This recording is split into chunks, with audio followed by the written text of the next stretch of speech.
What's the most ridiculous thing you've had to explain to someone who should have known better? 1.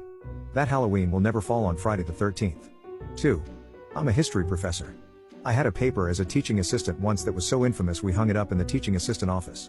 My class had to write a paper on the medieval manor system. As I was reading the papers, I got to one where the student was going on and on about how well the local lords would treat their birds, caring for them and seeing to their welfare. I had no idea what they were trying to say until I got to page 2 and they finally referred to the lords and their pheasants.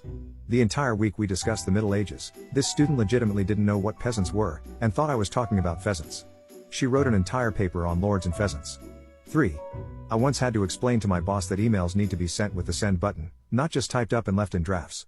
4. My brother, against all laws of known physics, is absolutely certain that if he was ever in a tsunami he could just swim under it. We've both been in the ocean plenty of times, surfed a bit, and have definitely had our share of waves wreck us, but he's still certain he could do it if he got the timing right. 5. That women don't choose when their period comes. Like, we can't hold it in like pee. 6. You don't need a rooster for chickens to lay eggs. Cows do need to give birth to produce milk. 7. I recently had to explain to a 36-year-old man who's had multiple serious girlfriends that, yes, women use toilet paper after they pee. He was shocked.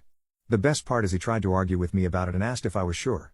Yes, I have 30 years experience as a cis woman, so I'd say I'm pretty sure my guy. 8. I had to explain to someone in his mid-20s that sheets and towels need to be washed just like any other laundry. 9. People don't believe me, but in the late 1980s I had to explain to a coworker that buffalo wings weren't buffalo meat. When she came to work and declared that they taste just like chicken. I just blinked my eyes waiting for the rest of the joke. 10. My first job I was working help desk/PC support for a series of doctor offices. Had a call from a nurse that her computer was flickering and randomly turning off. I went out to the PC in question and found that they liked to store their open jugs of water on top of the computer. There was literally a puddle of water that was actively dripping down into the case. So I had to explain to a college-educated adult how water and electricity didn't play well together. 11. I raced sailboats and had a friend that didn't understand that the sails were used to make the boat move. She thought they were for decoration. 12. I had to explain that an iPod does not get heavier as you put more songs onto it.